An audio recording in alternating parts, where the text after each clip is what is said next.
Your Excellencies, President of the Commission, ladies and gentlemen, Ghana is humbled and honored by the decision of the authority of heads of state and government of the Economic Community of West African States, ECOWAS, to elect me by unanimous vote as chairperson of ECOWAS for the next term of 1 year.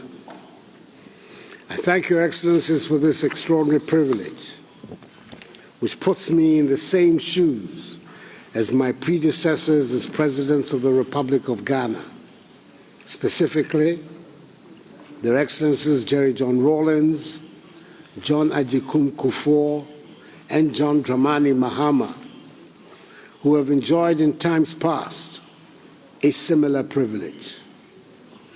I'm aware of the enormity of the task ahead, and I assure you that I'll do my utmost not to let the side down and discharge my duties to the very best of my abilities. I congratulate the outgoing chairperson, the President of the Republic of Niger, His Excellency Mahamadou Issoufou, for his distinguished stewardship of ECOWAS during these trying times, which by common consent has been a most successful tenure.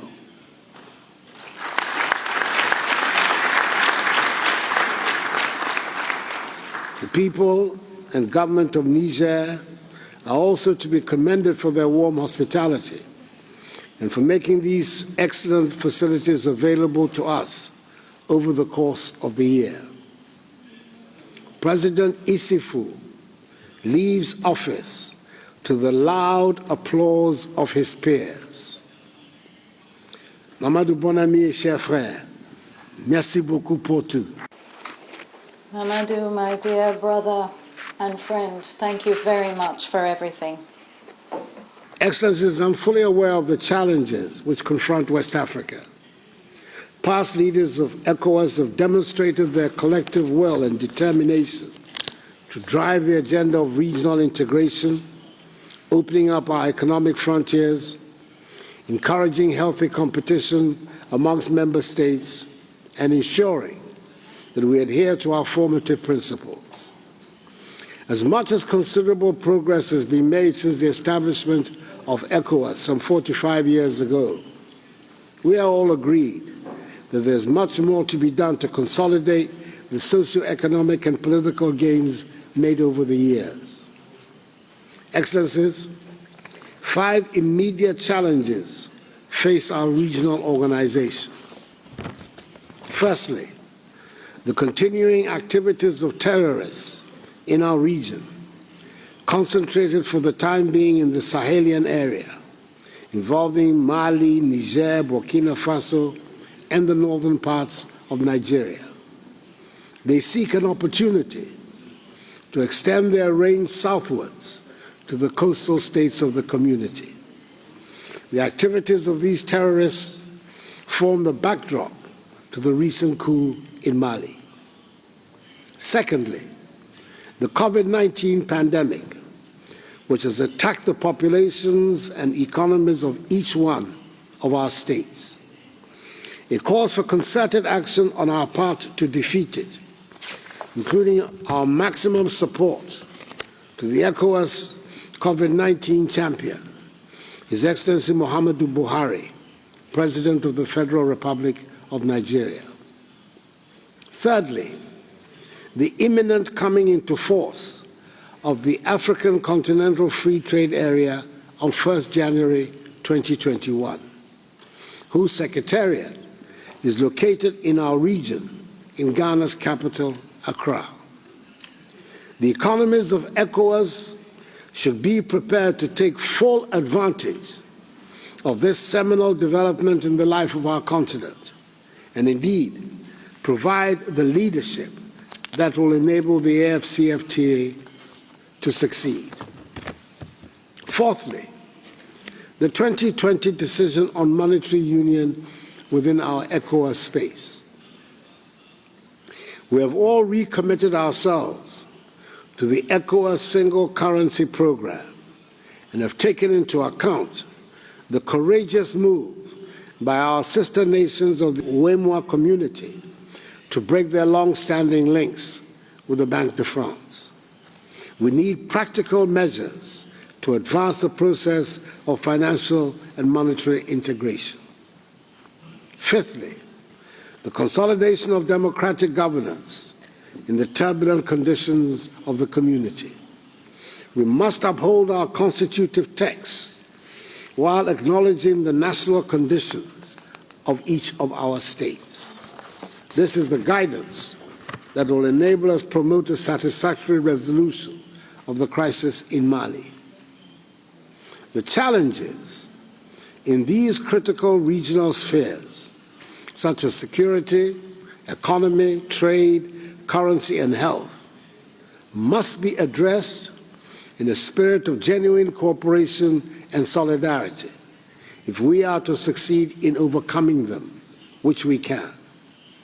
In so doing, we must protect at all costs our freedom and independence of action so that the development of our community responds to the needs and aspirations of our peoples and not to the goals of external agencies and forces.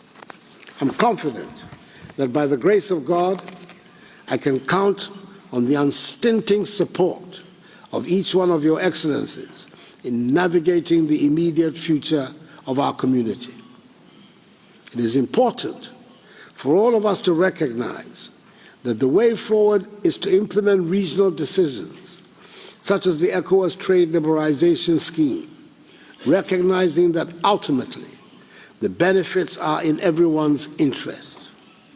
Those of us who believe strongly in integration can do no better than to give our full support to regional decisions. Through this, we will build institutional confidence and integrity in the structural organs of ECOWAS.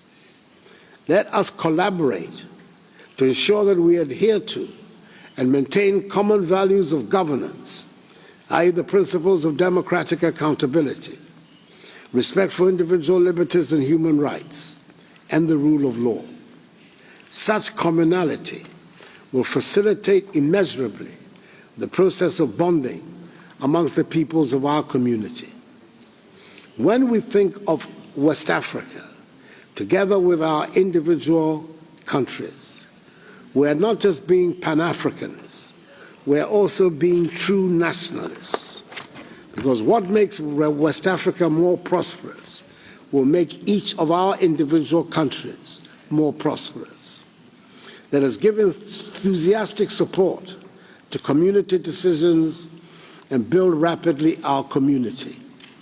Our peoples deserve no less, and the objectives of peace, progress, and prosperity will thus be within our reach, realizing the historic purposes of ECOWAS.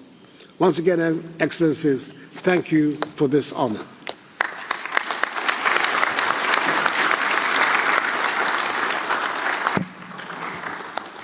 So, Your Excellencies, this brings to a conclusion the proceedings of the 57th Ordinary Session of the Authority of the Heads of State and Government of ECOWAS. The communique will be dealt with by the President of the Commission, and subsequently a date will be fixed for the next ordinary session of the authority. Thank you very much indeed for your cooperation.